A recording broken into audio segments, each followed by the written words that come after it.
I was just gonna start this video out normally, but then I saw this. Like, I'm horrible with this camera, so forgive me if you can't see, but what does that look like to you? If you can see it. If you can see it, to me, it looks like a mushroom. Like, that would be so disturbing, and I'm pretty sure this is not a mushroom on my grandmother's porch. I know she hasn't been out there in a long time, but still, I think that would just be a little too concerning. She said that she was concerned about lead poisoning and stuff like that, not growing mushrooms. Anyway, hello, possible future daughter and or future daughters or sons. I just came here to make this video.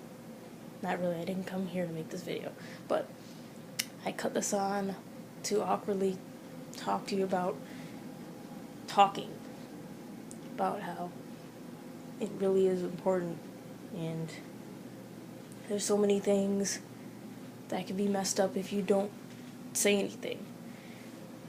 There are so many common issues that are labeled uncommon and abnormal because people don't talk about it, and unfortunately, as crappy as they are probably more normal than we think, because they are.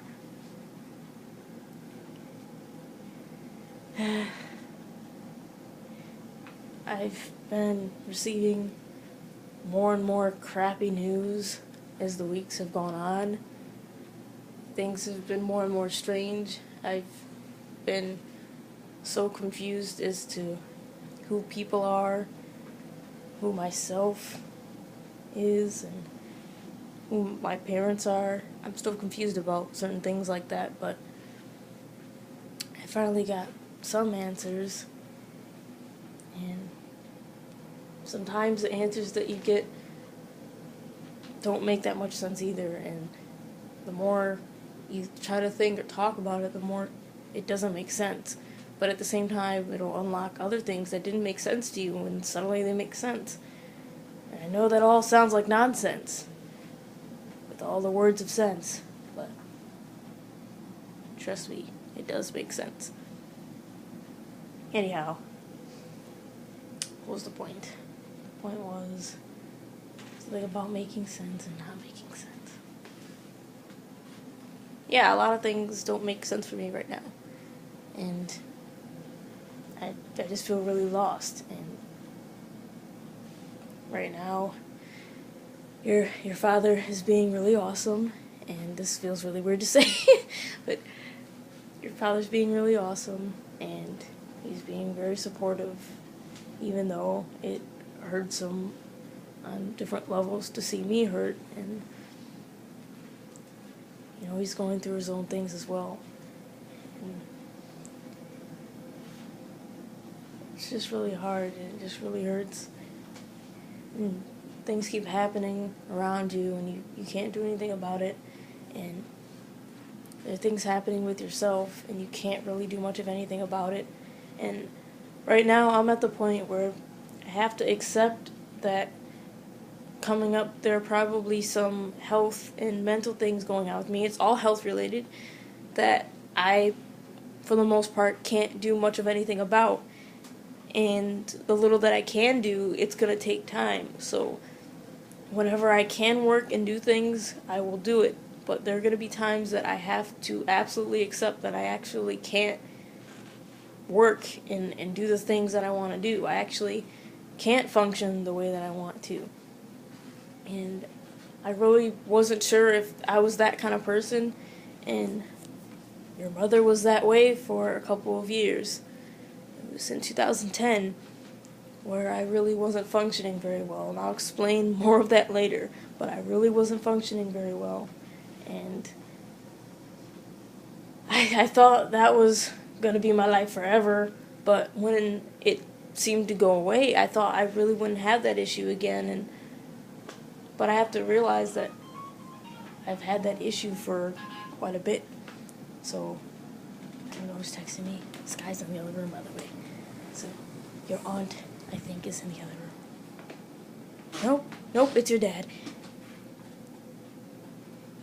Oh, he was watching me.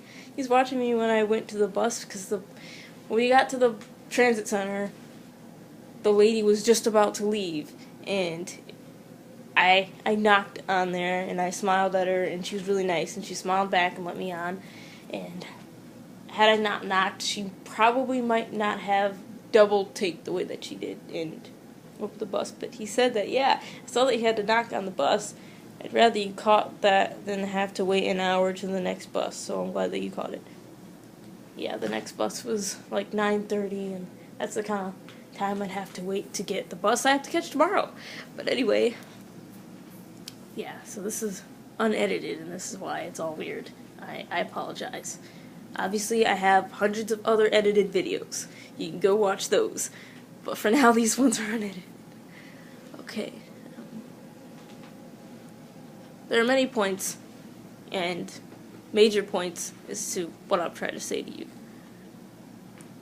But I'm trying to capture this at this moment now and make sure my words are consistent, even if I learn more, and I hope that I say things that are sane and make sense, like, instead of going the opposite and getting older, getting more stupid and stuff like that. I don't want that to happen, and that's another reason why I'm recording this right now.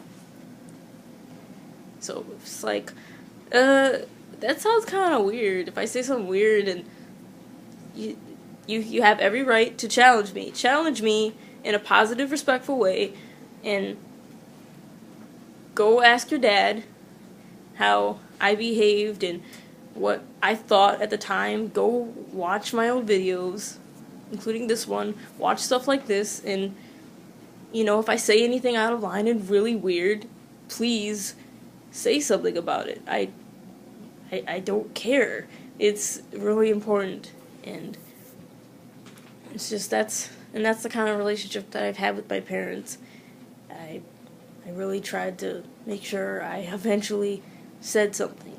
If something was going weird and wrong, I really tried my best to respectfully say something, and they said that they really did love and appreciate that about me, and they respected that, and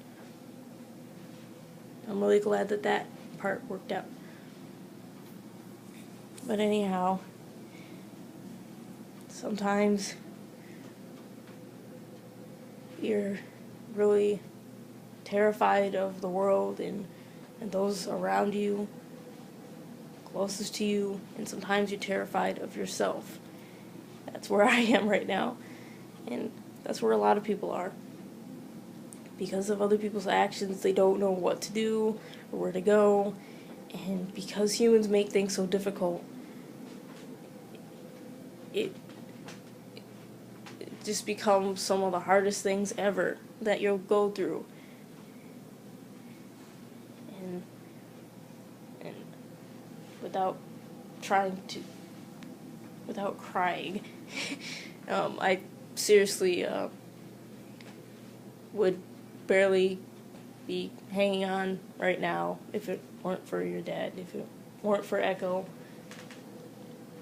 I seriously would be close to just not doing anything about my health. People would have to absolutely force me. I would probably have ended up in a hospital, God forbid, if I did not have Echo at all. I would not be where I am right now. And, you know, I know that that really does suck, me saying that, but it is the truth, and I don't mean to be selfish in any way saying that. It's not that my sister or my grandmother, obviously I'm in her house, she helps. It's not like my mother and my dad. It's not like none of them help. It's just, for whatever reason, you need other people sometimes, a certain level relationship to help you with certain things, and without that, or the loss of that, it really messes you up, and I'm witnessing that, and both of us fear losing each other. You know, we just recently got each other, and then all this crap happens. You know, if you go back and watch the videos. I know things seemed okay. I know that there were a lot of issues I wasn't remembering. I was so happy, and I still am, that I found your dad, that I was like, oh my gosh, all this stuff, blah blah blah, and I didn't care, and whoa, this is too bright, sorry. And I was just so happy, and then everything went so horrible, and now it is the way it is. I need to go to the playground, because look at all that sun. I know I just walked, that's what you didn't see, but I need to go outside. And yeah, get your vitamin D. We don't know what you're gonna have. The oldest should be fine, maybe. Not like, I'm not saying you won't have any issues. I'm just saying that the oldest should be fine. Because, yeah. But everyone else I'm extremely concerned for and about, because I have a lot of issues. And I have a lot of seasonal depression and stuff, and it's really bad. So obviously I'm having issues, and your mama's having issues, and I can't even pick a specific point to begin at or end at. I can't pick a spot to sit down. I'm just walking everywhere, talking about everything, and there's just so much that I want to tell you, and there's so much that I really, if Echo feels comfortable with it, I want him to make a video with me. I know it seems weird. Like, this is a message to all of us, by the way. It's a message to future children mainly, but also it is for us. So that's why I keep going back and forth between saying your dad and Echo. You have to understand that at this point in time, we're not married yet. So it's just, it feels so weird saying that. It's really cool, but it's really scary and really weird saying your dad, because right now it's true for one of you. One of you is out there, one of you are out there. Anyway, one of you are out there, and Echo is your dad. So that's why that makes sense. But then, since I'm at this fixed point in time, like, I don't know if there are going to be more. I pray that we're able to have children. And so, I could be talking to one of you. I could be talking to multiple of you. I don't know. So, yeah. And for some reason, Grandma is calling. Anyway, I'm going to end the video for now. Bye.